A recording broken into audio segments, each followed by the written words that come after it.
Good morning friends. आज हम लोग क्या देखने जा रहे हैं? क्वेश्चन नंबर हम लोग कौन सा देखने जा रहे हैं? 10। Okay, good morning. ये रिद्धि सिद्धि का सम्स है। So from the following trial balance Riddhi and Siddhi you are required to prepare trading and profit and loss account for the year ended 31 March 2019 and balance sheet on that date. यहाँ पे कहीं पे भी उनने ratio नहीं दिया हुआ है, तो अगर रेशो नहीं देते हैं वो लोग, तो हम लोग कौन सा रेशो लेंगे? इक्वल रेशो लेना है, बराबर कि ना? जो भी प्रॉफिट है वो इक्वल हमको डिस्ट्रीब्यूट करना है, ठीक है।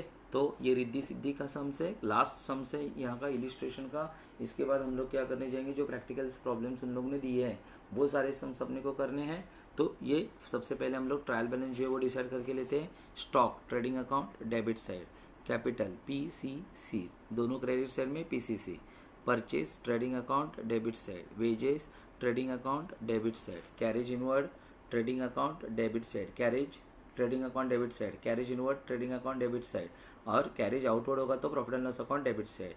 Creditors liability, bills payable liability, cash in hand assets, insurance profit and loss account debit side, सैंडरी debtors assets, bank overdraft liability, carriage outward आया ना, कैरेज आउटवर्ड, तो ये profit and loss account debit side. Land and building assets, okay, furniture assets, sales trading account credit side, purchase return. अभी देखो यहाँ पे direct दिया है परचेस रिटर्न, मतलब एडजस्टमेंट में नहीं दिया है, सॉरी ट्रायल बैलेंस में दिया है, तो ये minus from purchase trading account debit side. Sales return minus from sales trading account credit side.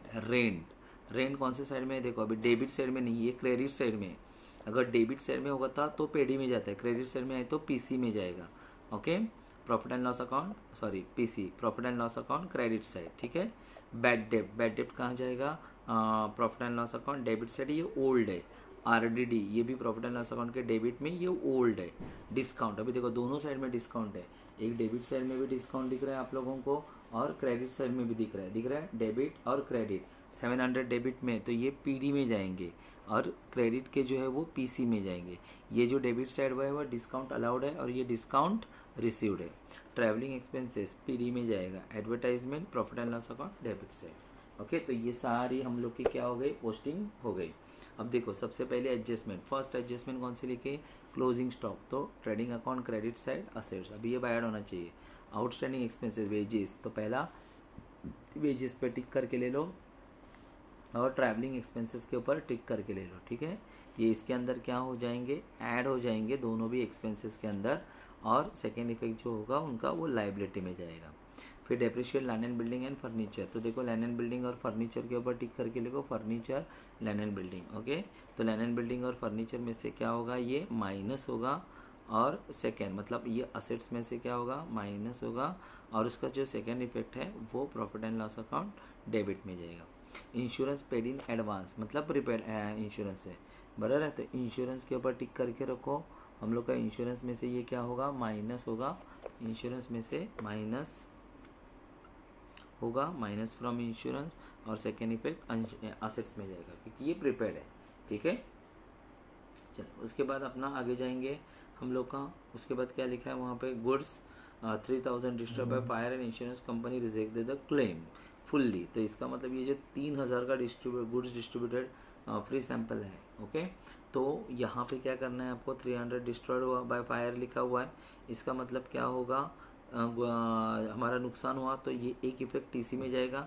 Insurance company हमको कुछ भी नहीं दे रही है, तो 3000 का 3000 पूरा का पूरा हमारा लॉस है, तो ये पूरा का पूरा हम लोग का PD में जाएगा, ठीक है। तो ये हम लोग ने सबसे पहले ट्रायल बैलेंस को डिसाइड कर लिया, और प्रॉफिट एंड लॉस अकाउंट को भी डिसाइड कर लिया। अभी हम लोग को क्या करना है? ये सम सॉल्व करना है। अब मैं सम सॉल्व करने जा रहा हूँ, ठीक है। ओके, सबसे पहले मैं क्या करूँगा? यहाँ पे पोस्टिंग करूँगा, जो भी पोस्टिंग है वो मेरा जो पोस्टिंग है वो मैं करूँगा। पर पोस्टिंग करने से पहले मैंने कोई भी सम सॉल्व करते हो सबसे पहले अब हम लोग क्या करके लिखेंगे? हम लोग यहाँ पे ये अपने जो फॉर्मेट्स है वो बना के लेंगे, ये हमेशा सेम ऐसे ही रहते हैं, तो वो मैंने लिख के बना के ले लिए।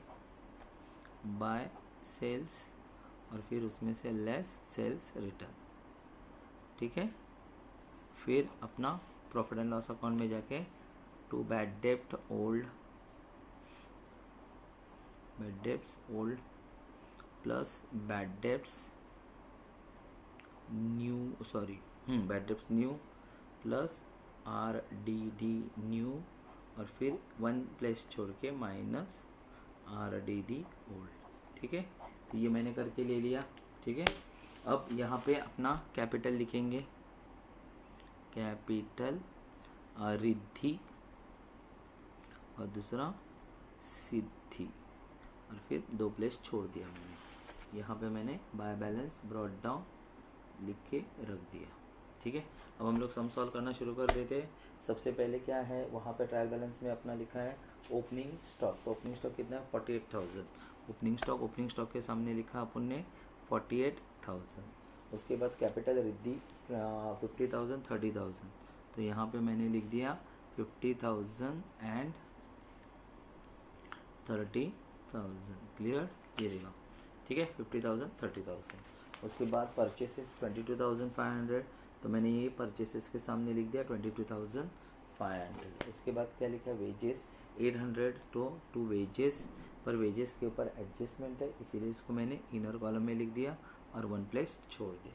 उसके बाद टू कैरेज इनवर्ड, तो मैंने यहाँ पे लिख दिया to carriage inward. Carriage inward trading account के डेबिट में जाते हैं। कैरेज इनवर्ड जो है वो कितना अमाउंट है 1000, तो उसको मैंने इनर कॉलम में लिख दिया, सॉरी आउटर कॉलम में लिख दिया क्योंकि उसके ऊपर कोई एडजस्टमेंट नहीं। फिर सैंड्री क्रेडिटर्स देखो, ये नहीं लिखोगे तो डायरेक्ट सैंड्री क्रेडिटर्स इधर लिखोगे, इसलिए हमेशा कैपिटल पहले लिख के रखने का, क्योंकि सैंड्री क्रेडिटर्स कभी भी लायबिलिटी के स्टार्टिंग में नहीं होता है। स्टार्टिंग में हमेशा कौन होता है, कैपिटल ही होगा 27,600। चलो उसके बाद कौन है बिल्स पेबल, तो सैंड्री क्रेडिटर्स के नीचे अपन ने क्या लिख लिया bills payable. Okay, bills payable अपना कितना है तो 20,000, तो मैंने ये 20,000 लाइबिलिटी में लिख लिया। ठीक है, उसके बाद क्या है cash in hand. Cash in hand हमेशा असेट साइड में जाते हैं, पर 3 to 4 लाइन छोड़ के फिर लिखना कैश इन हैंड। ठीक है, तो कैश इन हैंड हम लोग का कितना है 2850, मैंने आउटर कॉलम में लिख लिया 2850। ठीक है, चलो उसके बाद कौन है इंश्योरेंस। इंश्योरेंस हमेशा पीडी में जाता है, तो यहाँ पे अपन ने पीडी में आ गए और क्या लिखा टू इंश्योरेंस। तो इंश्योरेंस मेरा कितना है, इंश्योरेंस मेरा है 1200 और मैंने इसको एक जगह छोड़ दिया क्योंकि उसके ऊपर एडजस्टमेंट है। फिर सैंड्री डेटर्स, इस बार सैंड्री डेटर्स के ऊपर कोई एडजस्टमेंट नहीं है, तो हम लोग ने सैंड्री डेटर्स असेट्स में लिखा और उसको फिर कहाँ लिखना है आपको आउटर कॉलम में 32,000 डायरेक्ट आउटर कॉलम में लिख दिया। उसके बाद बैंक ओवरड्राफ्ट, बैंक ओवरड्राफ्ट हमेशा लाइबिलिटी में आएगा, तो मैंने यहाँ पे लाइबिलिटी में गया और यहाँ पे मैंने लिख दिया बैंक ओवरड्राफ्ट। बराबर है, तो बैंक ओवरड्राफ्ट मेरा कितना है 18,000, तो ये मैंने 18,000 लिख दिया। Clear, okay. उसके बाद क्या है कैरेज आउटवर्ड कितना है 900, तो मैं यहाँ पे प्रॉफिट एंड लॉस अकाउंट के डेबिट में आया। प्रॉफिट एंड लॉस अकाउंट के डेबिट में आके क्या लिखा मैंने to carriage outward, carriage outward. तो कैरेज आउटवर्ड कितना है हम लोग का 900। चलो इसके बाद लैंड एंड बिल्डिंग कितना है 42,500, मैं यहाँ पे आ गया। फिर मैंने असेट साइड में लिखा लैंड एंड बिल्डिंग, तो लैंड एंड बिल्डिंग कितना है 42,500, उसके ऊपर एडजस्टमेंट है इसीलिए मैंने उसको इनर कॉलम में लिखा और एक प्लेस छोड़ दिया। उसके बाद मेरा फर्नीचर है, फर्नीचर भी असेट साइड में ही जाता है। फर्नीचर कितना है 38,700, इसको भी इनर कॉलम में लिख के 1 प्लेस मैंने छोड़ दिया। चलो उसके बाद सेल्स कितना है मेरा 47,000, तो मैंने सेल्स ट्रेडिंग अकाउंट के क्रेडिट से में जाके सेल्स 47,000 लिख दिया। फिर सेल्स रिटर्न तुरंत दिया है, सॉरी परचेस रिटर्न दिया 500, तो यहाँ पे आना है परचेस रिटर्न 500 लिखना है आपको। देखो 500 और 22,500 में से 500 गए तो आउटर कॉलम में 22,000। चल सेल्स रिटर्न भी उन्होंने दिया है 400, तो मैंने यहाँ पे आया और सेल्स के सामने 400 लिखा, इसका मतलब 46,600 आपका आउटर कॉलम में जाएगा। ठीक है, ओके। चलो नेक्स्ट वन आपका है रेंट। रेंट पीसी में जाएगा क्योंकि क्रेडिट साइड में लिखा है, तो यहाँ पे मैंने लिखा बाय रेंट रिसीव्ड। कितना है रेंट रिसीव्ड 1,800। उसके बाद आपका लिखा है बैड डेट। बैड डेट आपका लिखा है 300, ये ओल्ड है तो मैंने लिख दिया 300, और जो आरडीडी है वो आपका 350 है तो मैंने यहाँ पे लिख दिया 350। ठीक है, फिर डिस्काउंट, तो यहाँ पे पहले हम लोग लिखेंगे पीडी में टू डिस्काउंट अलाउड। जो डेबिट साइड का है वो डेबिट साइड में जाएगा, मतलब पीडी में जाएगा। डिस्काउंट अलाउड 700, और जो क्रेडिट साइड का है वो क्रेडिट साइड में जाएगा बाय डिस्काउंट रिसीव्ड बराबर है। तो वो कितना है 1000। अब ट्रैवलिंग एक्सपेंसेस कहाँ जाएंगे प्रॉफिट एंड लॉस अकाउंट के डेबिट में टू ट्रैवलिंग एक्सपेंसेस। पर ट्रैवलिंग एक्सपेंसेस के ऊपर एडजस्टमेंट है तो उसको मैंने इनर कॉलम में लिख के एक जगह छोड़ दिया। उसके बाद एडवर्टाइजमेंट भी प्रॉफिट एंड लॉस अकाउंट में ही जाता है। तो यहाँ पे हम लोग ने क्या लिखा, एडवर्टाइजमेंट 4150। ठीक है। अब देखो यहाँ पे मेरी पोस्टिंग खत्म, मैंने यहाँ पे क्या कर दिया, सबका सब पोस्टिंग। एडजस्टमेंट की तरफ देखा भी नहीं है, सिर्फ एडजस्टमेंट में जहाँ जहाँ मैंने टिक किया था वहाँ पे मैंने इनर कॉलम में लिख के सारी जगह मैंने क्या कर दी, छोड़ दी। ओके, तो ये मेरी पोस्टिंग क्या हो गई, खत्म हो गई। अभी मैं एडजस्टमेंट लिखूंगा। सबसे पहले एडजस्टमेंट क्लोजिंग स्टॉक कहाँ जाता है, ट्रेडिंग अकाउंट क्रेडिट साइड। तो पहला क्लोजिंग स्टॉक कितना है, क्लोजिंग स्टॉक 48,700। ये इसका एक इफेक्ट हुआ। सेकेंड इफेक्ट आपका असेट साइड में जाएगा, क्लोजिंग स्टॉक 48,700। ठीक है। उसके बाद आउटस्टैंडिंग एक्सपेंसेस वो हमेशा ऐड होते हैं। पहला वेजेस है, ऐड आउटस्टैंडिंग वेजेस 700 है। तो टोटल आउटर कॉलम में जाएगा 1500। ठीक है। उसके बाद आप लोगों का क्या आएगा, आउटस्टैंडिंग क्या है, ट्रैवलिंग एक्सपेंसेस। तो ट्रैवलिंग एक्सपेंसेस हम लोग जाएंगे और यहाँ पे लिखेंगे ऐड आउटस्टैंडिंग ट्रैवलिंग एक्सपेंसेस कितना है 200। तो आउटर कॉलम में 450। फिर हम लोग यहाँ पे आएंगे कहाँ पे, लाइबिलिटी साइड में, और यहाँ पे लिखेंगे आउटस्टैंडिंग एक्सपेंसेस। तो पहला हम लोग लिखेंगे वेजेस 700 और ट्रैवलिंग एक्सपेंसेस 200। तो टोटल आउटर कॉलम में कितना गया 900। ओके। अभी डेप्रिशिएट लैंड एंड बिल्डिंग, तो हम लोग वर्किंग नोट नंबर करेंगे। तो यहाँ पे हम लोग लिखेंगे working note number 1 calculation of depreciation. तो डेप्रिसिएशन अपने को 2 इसमें करना है। सबसे पहले लैंड एंड बिल्डिंग, ठीक है, बिल्डिंग। तो हमारा लैंड एंड बिल्डिंग कितना है, तो हम लोग का जो लैंड एंड बिल्डिंग था वो अमाउंट थी 42,500। ठीक है। तो मुझे 42,500 के ऊपर 10% निकालना है। सिंपल है ये, ₹4250। उसके बाद सेकेंड मेरा आता है फर्नीचर। तो मेरा फर्नीचर कितना है, देखो फर्नीचर मेरा है 38,700। 38,700 के ऊपर कितना परसेंट, 5%। ठीक है। तो जब हम लोग सॉल्व करेंगे ये सब तो आंसर कितना आएगा आपका, वो 1935। ओके। अब हम लोग को कहाँ जाना है, सबसे पहले लैंड एंड बिल्डिंग में जाना है। ओके। तो यहाँ पे अपने को क्या करना है, लेस डेप्रिसिएशन, जो अभी अपन ने निकाल ले, अपन ने क्या किया था, कैलकुलेट किया था 4250। अगर माइनस करेंगे तो आंसर आता है 32,250। क्लियर। और वही फर्नीचर का भी करने का है आपको, लेस डेप्रिसिएशन। इवन आप यहाँ पे ऐसा भी लिख सकते हैं वर्किंग नोट नंबर 1, क्योंकि तुम लोगों ने खुद ने कैलकुलेट किए हैं 1935। तो 36,765। ठीक है। ये इसका एक इफेक्ट हुआ। सेकेंड इफेक्ट कहाँ जाएगा, प्रॉफिट एंड लॉस अकाउंट के डेबिट में। तो यहाँ पे हम लोग क्या लिखेंगे, टू डेप्रीसिएशन। फिर हम लोग लिखेंगे लैंड एंड बिल्डिंग। ओके। तो लैंड एंड बिल्डिंग कितना है 4250 और फर्नीचर कितना है आपका 1935। अब इसका टोटल करो 586185। ठीक है। तो ये आपका इसका डेप्रिसिएशन का एडजस्टमेंट खत्म हो गया। ठीक है। आगे उसके बाद अपना क्या है, इंश्योरेंस पेड इन एडवांस। तो ये देखो इंश्योरेंस यहाँ पे है, दिख रहा है। तो यहाँ पे हम लोग क्या लिखेंगे, लेस प्रीपेड इंश्योरेंस। कितना इंश्योरेंस एडवांस में पेड किया, तो 300। 1200 में से 300 गया तो कितना बचा 900। और उसका सेकेंड इफेक्ट कहाँ जाएगा, असेट साइड में जाएगा। यहाँ पे हम लोग लिखेंगे प्रीपेड इंश्योरेंस या इंश्योरेंस पेड इन एडवांस। ठीक है, 300। चलो उसके बाद क्या लिखा है, गुड्स 3000 डिस्ट्रॉयड बाय फायर, भरोगे नहीं, ओके।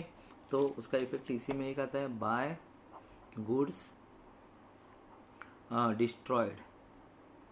डिस्ट्रॉयड बाय फायर, कितना है तो 3000 है, तो मैंने यहाँ पे क्या लिख दिया 3000 लिख दिया। और इसका सेकंड इफेक्ट कहाँ पे आएगा, प्रॉफिट एंड लॉस अकाउंट के डेबिट में, तो यहाँ पे मैं लिख देता हूँ to loss by fire 3000, clear. तो ये सारी एडजस्टमेंट जो थी उन लोग ने दिया हुआ वो मैंने कंप्लीट कर दी, पूरा एडजस्टमेंट सबका सब क्या हो गया, हो गया। सिर्फ यहाँ पे बैड डेप्ट को मुझे आउटर कॉलम में लेना है, यहाँ पे 300, पर देखो यहाँ पे 300 में से 350 माइनस करेंगे तो यहाँ पे क्या आ रहा है, माइनस में 50 आ रहा है। तो अकाउंट्स में कभी भी ऐसा नहीं लिखते, तो यहाँ पे डैश करने का और यहाँ पे क्रेडिट साइड में आके लिखने का बाय RDD, और यहाँ पे लिखेंगे हम लोग 50, क्योंकि RDD मोर देन बैड डेप्ट है ना, RDD ज़्यादा है और बैड डेप्ट कम है, इसीलिए क्रेडिट साइड में लिखने का पर इधर नहीं लिखने का, ठीक है। तो ये क्लियर हो गया। अब इसके बाद हम लोग सबसे पहले कौन सा अकाउंट क्लोजिंग करेंगे, ट्रेडिंग अकाउंट। तो ट्रेडिंग अकाउंट की जो अमाउंट है वो है 98,300, ठीक है। फिर 98,300 में से ये जो सारी अमाउंट्स है वो सब चली गई, तो जो आंसर आता है उसको क्या बोलते हैं हम लोग, to gross profit carried down, ठीक है। तो ग्रॉस प्रॉफिट हम लोग का आ गया 25,800। फिर ये जो ग्रॉस प्रॉफिट है इसको हम लोग कहाँ लिखेंगे, प्रॉफिट एंड लॉस अकाउंट के क्रेडिट में, by gross profit brought down 25,800। अब चेक करो कौन सी साइड आपको ज़्यादा दिख रही है बड़ी, मुझे तो ये साइड दिख रही है, इसका मतलब नेट प्रॉफिट हो गया। तो यहाँ पे मैं लिखूँगा 25,800 प्लस 1,000 27, तो सिंपल 28,650, ठीक है। तो 28,650 मैंने यहाँ पे लिखा। अब मुझे क्या करना है, इसको ये जो सारे अमाउंट ऊपर वाले जितने दिख रहे हैं उनको क्या करना है, माइनस करना है। जब मैं इनको सबको माइनस किया तो मेरा आंसर आया 12,365। अभी ये 12,365 हम लोग क्या करेंगे, यहाँ पे पार्टनर्स कैपिटल अकाउंट जो है वहाँ पे हम लोग दे देंगे by net profit brought down. अब ये जो है उनको इक्वली डिस्ट्रीब्यूट करना, अमाउंट कितना है 12,365, आप इक्वली उसको डिस्ट्रीब्यूट कर सकते हो। तो वो आ रहा है 6183 और 6182, देखो 5 रुपीज़ है, इसीलिए किसी एक को ज़्यादा देना है, एक को कम देना है, ठीक है। नहीं तो 0.5 आएगा, मतलब 618 2.5 6182.5 आएगा, पर ऐसा अकाउंट्स में लिखते हैं नहीं पॉइंट में, तो इसीलिए एक को ज़्यादा दे दो 1 रुपये, एक को कम दे दो। फिर इसकी टोटल करेंगे हम लोग, यहाँ पे टोटल आती है 56,183 और यहाँ पे टोटल आती है 36,182, क्लियर। यहाँ पे कोई अमाउंट नहीं है, 56,183 और 36,182, तो मैं ये ऊपर लिख दिया to balance carried down, same amount 56,183 और 36,182। अभी यही अमाउंट जो है वो रिद्धि और सिद्धि यहाँ पे 56,183 और 36,182 में जाएगा, ओके।